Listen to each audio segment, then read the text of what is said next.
I was reshelving books when the blue screen appeared. Section 500's Natural Sciences, Tuesday afternoon. The library was empty, as usual. Select your ability.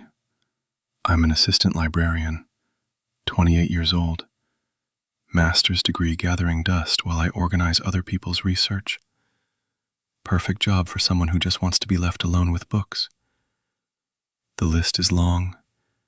I scroll through, reading carefully. That's what librarians do. We read, we categorize, we understand systems. Super strength, flight, elemental control. Too flashy, too visible, too much attention.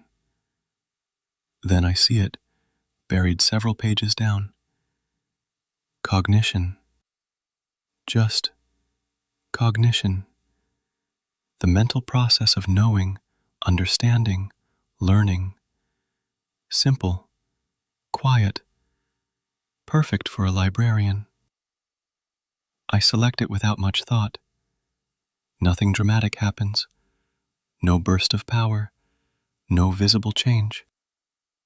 I pick up a book, quantum mechanics textbook. Usually takes me hours to parse one chapter. I understand it immediately. Not memorization, understanding. The concepts, the mathematics, the implications. I grab another, molecular biology, philosophy, ancient history. All of it makes sense. Like my brain suddenly has the capacity to process, connect, comprehend everything. Perfect. I can finally read through the collection properly, understand what I've been organizing all these years. The first week, chaos outside, people with powers fighting, buildings burning. I hear it through the library windows. I stay inside, keep reading, learning. By day 3, I notice something else. A student walks past my desk. Doesn't see me. I call out, nothing. She walks right by. I stand in the middle of the aisle. Another person comes through, walks around me without looking, like I'm furniture. It's not invisibility. They can see me if they try. But their minds don't register me as important, as worth noticing. Their cognition simply skips over me. Cognition isn't just about my mind, it's about cognition itself, the process of knowing, perceiving, understanding. And I'm starting to understand how to influence it. Week 2. The library's still standing while the city falls apart outside. People come in occasionally, refugees, looters looking for shelter. I practice. Focus on their perception of me. Don't see me. Don't register me. I'm not here. It works. I can make myself psychologically absent. People's minds simply don't process my presence. Someone with telepathy tries to read my mind. I feel it, a probing presence. I understand what's happening. Understand the cognitive process of telepathy, the patterns of thought, the mental pathways. I reshape my cognition, make it incomprehensible, paradoxical. My thoughts become noise to anyone trying to read them. They leave, confused. Safe, protected, invisible in the way that matters. I can finally focus on what's important, understanding everything.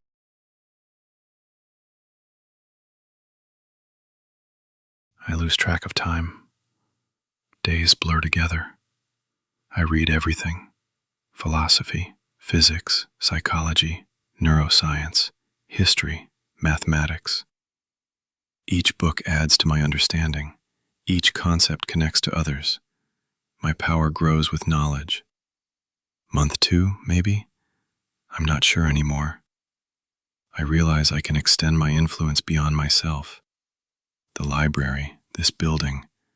What if I focus on the library itself, not just me, the entire building, the concept of this place in people's minds. This library doesn't exist. When you think of this street, there's no library here. There never was. A woman walks past outside. I watch through the window. She looks right at the building, then her eyes slide past. She keeps walking. It worked. Now I'm truly alone. The library doesn't exist in anyone's cognition but mine. No one comes. No one interrupts. Just me and thousands of books and all the time in the world. I read everything about the integration, every article, every forum post, every theory before most sites went dark. Powers appearing simultaneously worldwide, everyone getting a choice.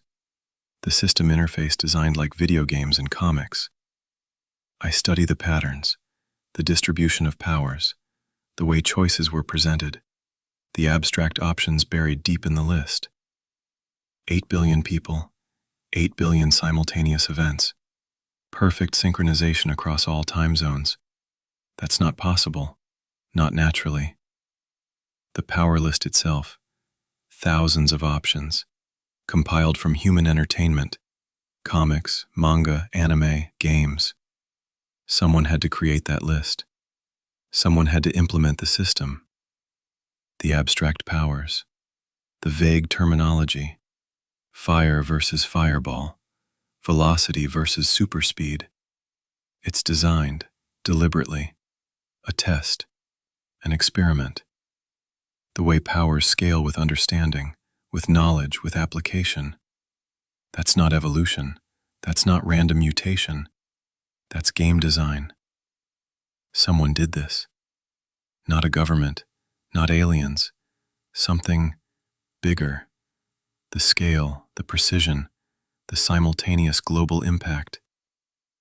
A god, or something close enough. An entity powerful enough to give 8 billion people reality-altering abilities. And it did. Just gave them out. Why?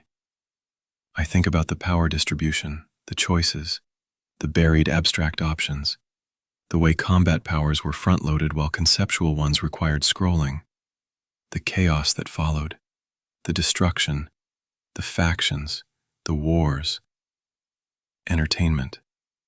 We're entertainment, an experiment, a game. Some bored entity decided to see what happens when you give humans power and walk away.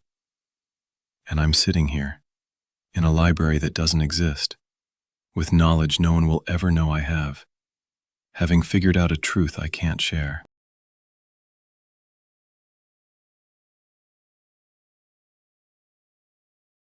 I could tell people, try to, find someone whose cognition I can reach despite my power, undo what I did to the library, make myself visible again. But what then? They'd panic, or they wouldn't believe me, or they'd try to use the information somehow, appeal to the entity, rage against it, try to find it. And what good would that do? The entity gave us powers, powerful ones, abstract ones. If I'm right, it's watching, waiting to see what we do. Telling people won't change that, won't stop it, won't help. It might even make things worse. If the entity thinks we're getting boring, what then? Does it reset, start over, make things harder, add new challenges just to spice things up? No. Information is power, but only if you can use it. This information, it's useless, dangerous even. Better to keep this knowledge to myself. I'm alone in a library no one knows exists, having discovered a truth no one can know. Perfect isolation. I became invisible to protect myself, to have peace, to be left alone with my books. Now I have information that needs to stay invisible too. Knowledge that would hurt more than help. Truth that serves no purpose except to terrify. Maybe that's fitting. A librarian protecting dangerous knowledge by keeping it locked away. Except the library itself is locked away, and I'm locked away inside it. I could try to fight. Use my understanding of cognition to manipulate people. Build resistance. Organize against what? A god? Pointless.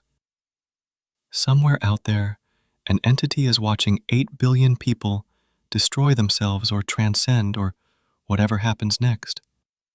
Watching them form factions, fight wars, discover the limits of their powers. And it doesn't know that one person figured it out. One person who made himself unknowable, who made his entire location unknowable. I wonder if that makes me less entertaining. Or more. Maybe I'm the control group, the one who opted out, the variable that removes itself from the equation. Or maybe I'm exactly what it expected, someone who'd figure it out and hide. I guess I'll never know. Might as well keep reading, keep learning, keep understanding. It's all I have left. The invisible man in the invisible library, holding invisible truth. At least the books are real.